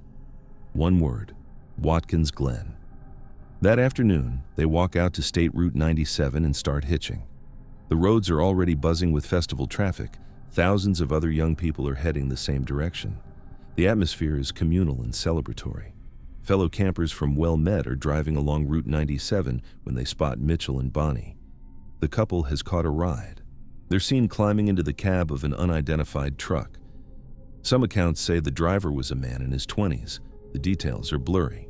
There are no dash cams, like no cell phones, no digital footprints, just a momentary sighting through a car window on a crowded highway. The campers wave. Mitchell and Bonnie wave back. That's the last time anyone saw them. The summer jam happens the next day. 600,000 people listen to music, dance in the mud, sleep in the fields. The weekend ends, the crowds disperse, everyone goes home, everyone except Mitchell and Bonnie. When they don't return to Brooklyn, their families contact the authorities. And here's where the system commits its first catastrophic failure. Local detectives take one look at the situation, two hippie teenagers, a rock concert, and dismiss them as runaways. The critical first days, when leads are freshest and witnesses' memories are sharpest, are wasted on institutional indifference. Two kids vanish, and the people whose job it is to find them shrug. Let's work through the theories, because this case has been debated for half a century and none of the explanations hold up. Theory 1, the counterculture runaways. This was the initial law enforcement position. And it's the laziest? Mitchell and Bonnie, intoxicated by the spirit of the era, decided to drop out, join a commune, head west. Let's look at who these kids actually were. They came from supportive, engaged families in Brooklyn. They weren't fleeing abuse or dysfunction. They had $25 in sleeping bags. That's the supply kit of someone planning to be gone for a weekend, not a lifetime. And even if you grant the premise, the math doesn't work over 50 years. People grow up. Teenagers become adults. Adults need Social Security numbers to work, pay taxes, see a doctor, rent an apartment. Neither Mitchell's nor Bonnie's Social Security numbers have ever been used, not once, not in 52 years. People who run away eventually surface somewhere in the system. These two have produced zero evidence of life. That's not running away. That's not existing. Theory 2, an accident at the festival. Maybe they made it to Watkins Glen. Maybe they got caught in the chaos, the mud, the crowds, and drowned in a nearby creek. But 600,000 people attended the summer jam. Cleanup crews spent weeks scouring every inch of the grounds. You don't lose two teenagers and all their belongings at a heavily attended public event without someone finding something. A backpack, a sleeping bag, a camera. Nothing connected to Mitchell or Bonnie was ever found at Watkins Glen. No personal effects, no remains, no witnesses who saw them at the concert. For all the evidence shows, they never made it there. Theory 3, the vehicle on Route 97. And this is where it gets dark. The last confirmed sighting puts Mitchell and Bonnie inside a stranger's vehicle on a highway jammed with festival traffic. If the driver had predatory intentions, the logistics are essential to consider. The roads were packed. How do you commit a double abduction in a traffic jam without someone in the next car noticing? The answer is, you don't do it on Route 97. You take a turn. A logging road, a farm track, a dead-end lane that the festival traffic doesn't touch. In rural upstate New York in 1973, those roads were everywhere, unmarked, unmonitored, invisible. But even granting that scenario, the physical erasure is staggering. In 52 years, not a piece of clothing, not a bone fragment, not Mitchell's camera has surfaced. Hunters walk those woods every fall. Hikers cover those trails every summer. Nothing has turned up. Now, here's the detail that makes the hair on your neck stand up. In 2000, a man named Al Smith contacted investigators. He said he recognized Mitchell and Bonnie from old photographs and claimed he'd hitched a ride with them on the day they vanished. Not in a truck, in an orange Volkswagen. Smith's account introduced a terrifying new detail. He said the driver pulled over near the Susquehanna River. Shortly after, Smith heard a scream. He said he saw the girl struggling in the water and the boy diving in after her. Both were swept around a bend and out of sight. If true, it's a drowning. But except for one massive problem, cold case investigator Roy Striever contacted the coroners in the first 3 counties downstream of that stretch of the Susquehanna. All 3 confirmed 0 unidentified bodies had been recovered from the river in 1973 or any year since. Rivers give up their dead. Drowning victims surface. These 2 never did. And then there's the vehicle. An orange Volkswagen. Investigative journalist Eric Greenberg uncovered a fact that sent the case into a different orbit. Robert Garrow, a convicted serial rapist and murderer who was actively hunting vulnerable young people across upstate New York during the exact summer of 1973, drove an orange Volkswagen. Same make, same color. Garrow operated along the very highways Mitchell and Bonnie were traveling. The overlap was significant enough that Governor Kathy Hochul formally directed state police to reopen the case and examine the Garrow connection. No definitive forensic link has been established, but the coincidence, a predator driving the exact distinctive vehicle described by a witness operating in the same area during the same weekend, doesn't sit quietly in the back of your mind. This is the oldest unsolved missing teenagers case in the United States. Over 50 years. 2 families who never got an answer. 2 kids who never got to grow up. Mitchell's camera was never found. Whatever photographs he took that day are gone. His uncashed paychecks sat in a drawer in Brooklyn. Bonnie's bed at Camp Wilmette stayed empty for the rest of the summer. What we know is this. On a Friday afternoon in July 1973, 2 teenagers in love walked out to the side of a highway with a cardboard sign and $25. They were going to the biggest rock concert in American history. The sun was out. The music was waiting. The whole world felt safe. They climbed into a stranger's vehicle, waved goodbye to their friends, and drove down a road that, for them, never ended. 52 years later, nobody knows where that road went. There's a patch of woods behind the Cambridge Manor Apartments in Scotia, New York. It's not a forest. It's not a national park. It's the kind of scrubby tree cover you find between apartment complexes and railroad tracks in 1,000 suburban towns across the country, maybe a few hundred yards deep, bordered on all sides by neighborhoods, roads, and rail lines. You could walk through it in 10 minutes. Kids play in it. People walk their dogs through it. On a summer afternoon, you can hear traffic on one side and screen doors slamming on the other. On June 27, 2004, a 17-year-old kid walked into those woods in broad daylight on a Sunday afternoon with the sun high and the neighborhood humming around him. He never walked out. His name was Craig Frier.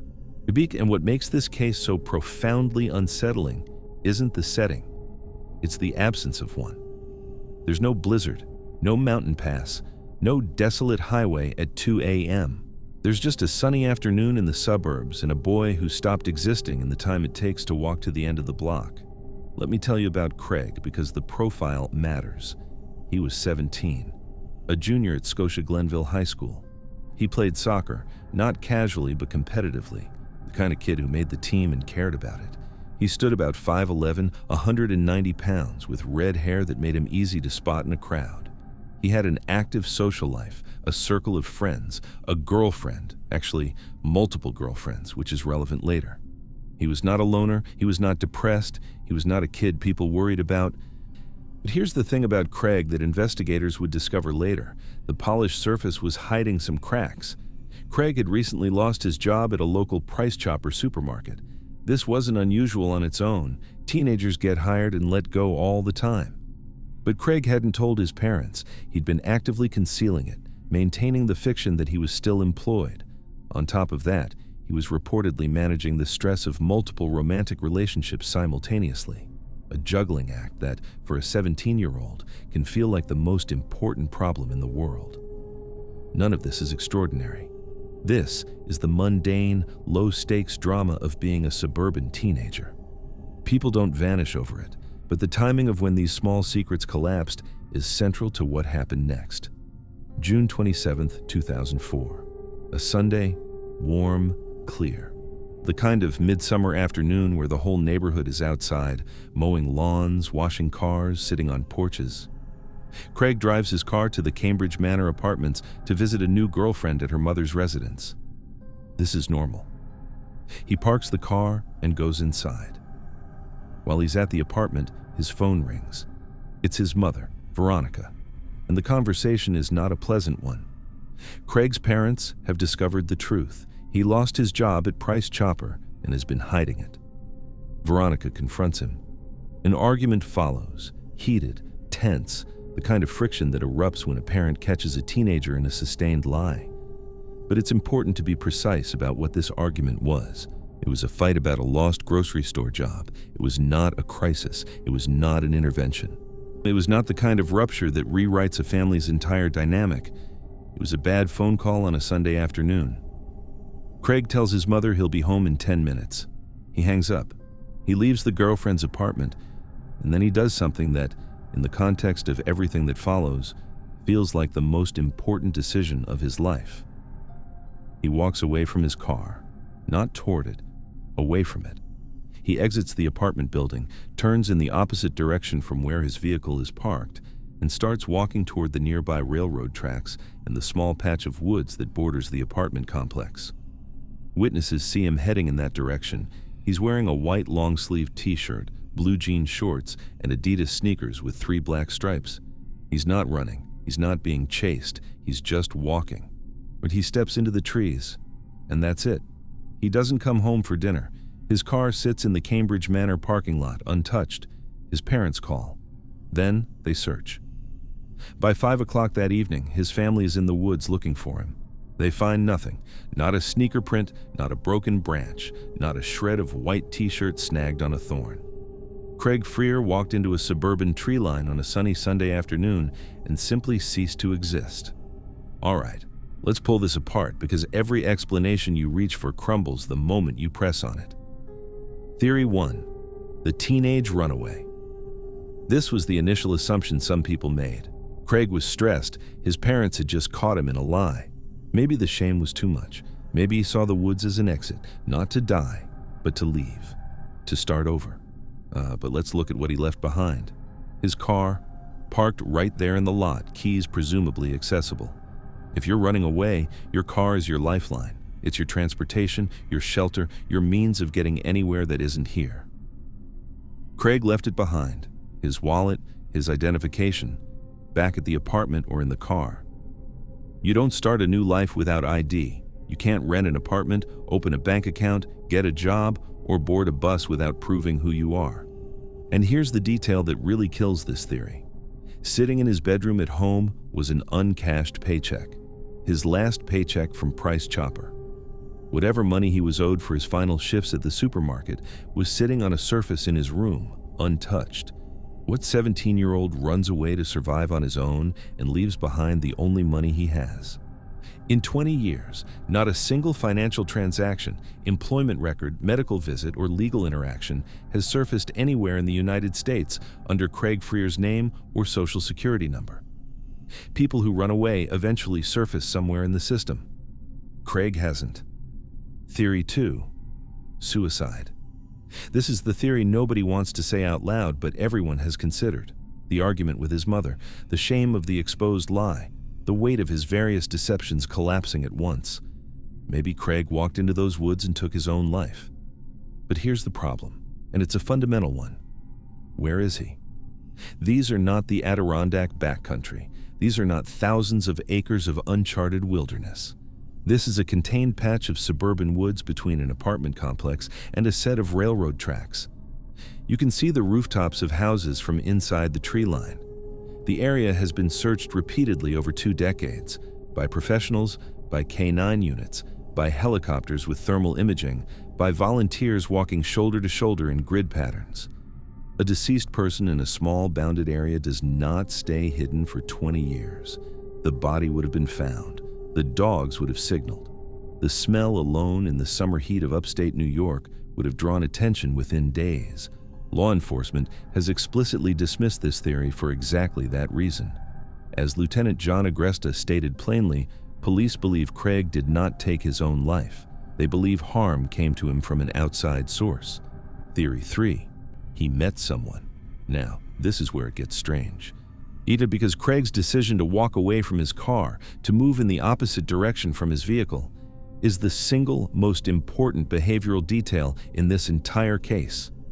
New York State Police investigator Gloria Coppola developed a theory about why Craig walked the wrong way. She believed Craig's father may have been physically waiting near the parked car, positioned to confront his son about the price chopper lie the moment Craig stepped outside. If Craig looked out and saw his dad by the car, his split-second instinct wouldn't have been to walk toward a confrontation. It would have been to walk the other way, away, into the trees. Not to disappear forever, just to avoid the argument for another hour. That reframing changes everything. If Craig wasn't running away and wasn't planning to harm himself, then he walked into those woods expecting to come out the other side. He was taking a shortcut, avoiding his dad, killing time, heading toward the railroad tracks, maybe to loop around and come home later when things had cooled down. But what if someone was on the other side of those trees?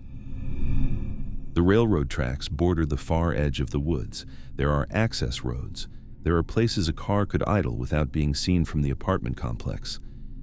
If Craig emerged from the tree line and encountered someone he knew or someone he didn't, the isolation of that spot, despite being in a suburban setting, would have provided a narrow window for something terrible to happen.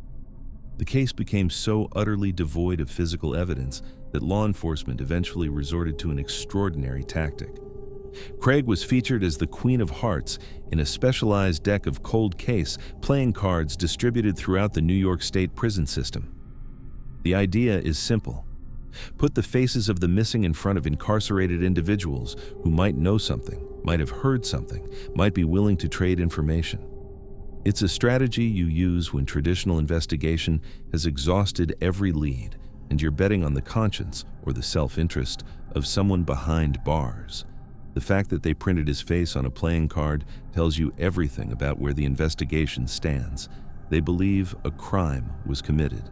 They believe someone knows what happened, and after 20 years, they still can't prove it. The woods behind Cambridge Manor are still there. The railroad tracks still run along the back edge. The apartment complex is still full of people living their ordinary suburban lives. And somewhere in that completely ordinary landscape, on a completely ordinary afternoon, something happened to Craig Frier that nobody has been able to explain. No body, no crime scene, no confession, no forensic break. Just a car in a parking lot, an uncashed paycheck on a bedroom desk, and a boy who walked into a patch of trees he'd probably walked through 100 times before. What we know is this. On a warm Sunday afternoon in June, a 17-year-old with red hair and Adidas sneakers left his girlfriend's apartment, turned away from his car, and walked toward the railroad tracks. The sun was shining. The neighborhood was awake. His whole life, college, career, adulthood, was waiting for him on the other side of a bad phone call about a lost grocery store job. He stepped into the trees. The trees were maybe 200 yards deep. He never came out the other side. State Route 3 runs through the Adirondack Park like a suture. It's a 2-lane highway connecting a series of small mountain towns, Tupper Lake, Piercefield, Childwold, strung along the road like beads on a wire. During the day in summer, it's a scenic drive, postcards, lake views. But at 1:45 in the morning in early March, Route 3 is something else entirely. There are no streetlights, no gas stations. The trees press in from both sides, dense, snow-laden spruce and pine that form a wall so tight you can't see 10 feet past the shoulder. The road surface is black. The sky is black. The only light comes from your headlights, and all they show you is more road and more trees. The temperature hovers around freezing, and the cold has that particular late winter edge, not the dramatic blizzard cold of January, but the wet, biting cold that seeps through your clothes and doesn't let go. This is where an 18-year-old college kid was last seen alive, walking alone into that. His name was Colin Gillis, and somewhere between a house party and his front door, in a town he'd grown up in, on a road he'd traveled his entire life, he vanished so completely that the largest search operation in modern Adirondack history couldn't find a single trace of him. Let me tell you about Colin, because who he was makes the disappearance harder to accept, not easier. He was 18, a freshman at SUNY Brockport, enrolled in the pre-med track, smart, driven, the kind of kid who had a plan and the discipline to follow through. He was athletic, well-liked, and deeply connected to his family and his hometown. Tupper Lake is a tight-knit Adirondack community where everybody knows your parents, your grandparents, and your dog's name. Colin wasn't passing through. He belonged here. He was home for spring break. A college freshman coming back to his hometown for a week to decompress, see friends, sleep in his own bed. No crisis, no dark secret, no looming threat, just a kid on vacation. That's what makes this case so difficult. Every theory has to account for the fact that Colin Gillis had no reason to disappear and every reason to come home. Saturday night, March 10th, 2012. Colin heads out for the evening. He ends up at a small gathering at a private residence on Pascongame Road on the west side of Tupper Lake. It's a typical spring break party for a small mountain town, nothing elaborate. Friends, drinks, music, the kind of night that happens 1,000 times in 1,000 towns and nobody thinks twice about it. But as the night progresses, the atmosphere shifts. Some kind of altercation breaks out. The details are murky. Accounts vary on who was involved and how serious it was. But it was enough to fracture the mood of the gathering. And then Colin makes a decision that, in hindsight, feels catastrophic. Instead of catching a ride with friends, instead of crashing on a couch, instead of calling someone, he walks out the door. Alone, on foot, into a freezing Adirondack night. Think about why a person makes that choice. You're at a party. A fight breaks out. Maybe you're rattled, maybe you're angry, maybe you just want to get away. The impulse to leave makes sense, but to leave on foot in the dark, in the cold, without telling anyone? That suggests he was in a headspace where staying felt worse than walking. At approximately 1:45 a.m. on March 11th, a passing motorist spots Colin walking west along State Route 3, heading toward Piercefield, away from Tupper Lake, away from his home. He's wearing a white shirt with a black stripe, blue jeans, and red sneakers. He's believed to be carrying an orange LL Bean backpack containing a reversible red and black coat. That motorist is the last person known to have seen Colin Gillis. When morning comes and Colin hasn't returned, his family sounds the alarm. What follows is one of the most aggressive search operations the region has ever seen. Hundreds of volunteers, state police, forest rangers, helicopters running aerial sweeps, tracking dogs working the shoulder of Route 3 and the surrounding tree line. Searchers find a few personal items near Setting Pole Dam, his driver's license and a tobacco pipe. Small things, the kind of objects that fall out of a pocket or get set down and forgotten. But Colin himself? Nothing. Not a footprint in the snow, not a scrap of fabric on a branch, not a body. All right, let's work through this because the standard explanation has a serious problem.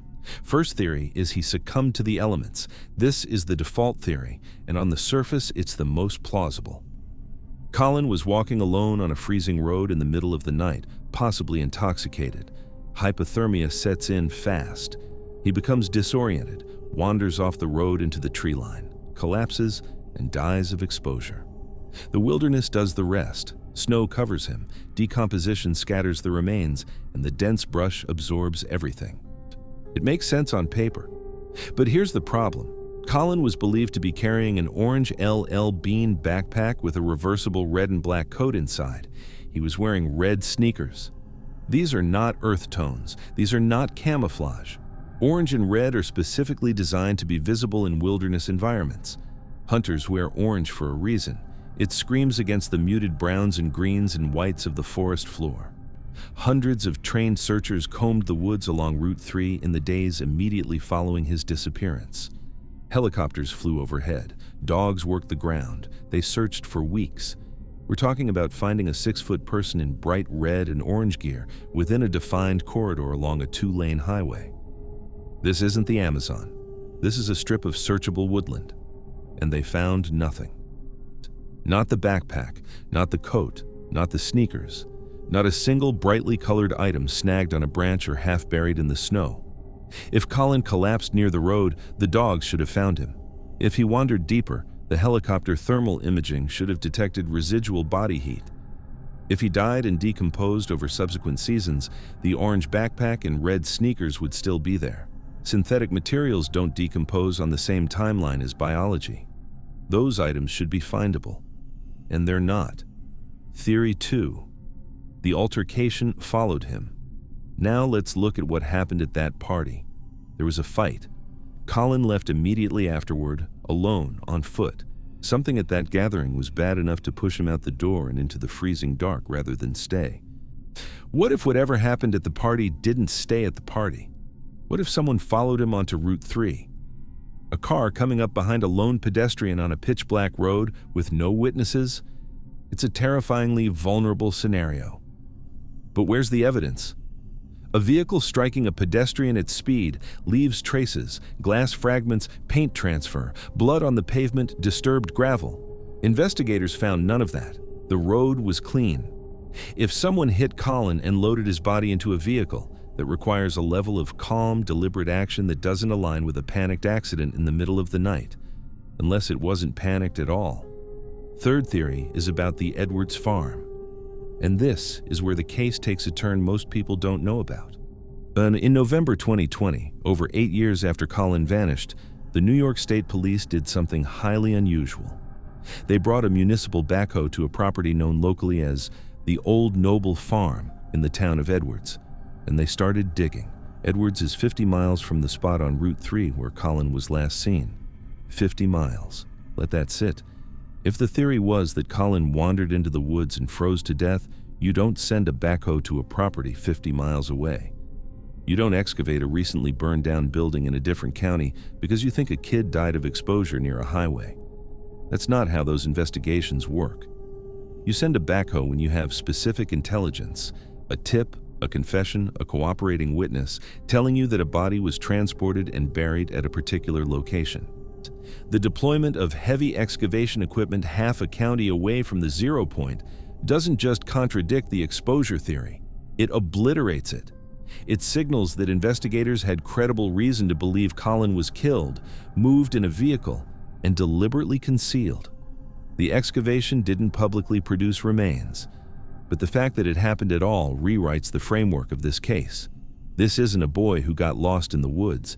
This is a case where law enforcement believes, strongly enough to deploy heavy machinery, that someone killed Colin Gillis, drove 50 miles, and buried him. Colin's family has never stopped looking. For over 13 years, they've organized searches, distributed flyers, and pressed investigators for answers. The community around Tupper Lake remembers him. But the Adirondack Park is 6 million acres, larger than Yellowstone, Yosemite, the Grand Canyon, Glacier, and the Great Smoky Mountains combined. And somewhere within it, or beneath it, or 50 miles from where anyone first thought to look, is the answer to what happened to Colin Gillis. What we know is this: an 18-year-old pre-med student walked out of a party on a Saturday night in his hometown. He turned onto a road he'd known his entire life. He was seen once, walking west wearing bright colors, carrying an orange backpack. And then the road or the dark or something far worse took him. The mountains kept him, and 13 years later, they still won't give him back.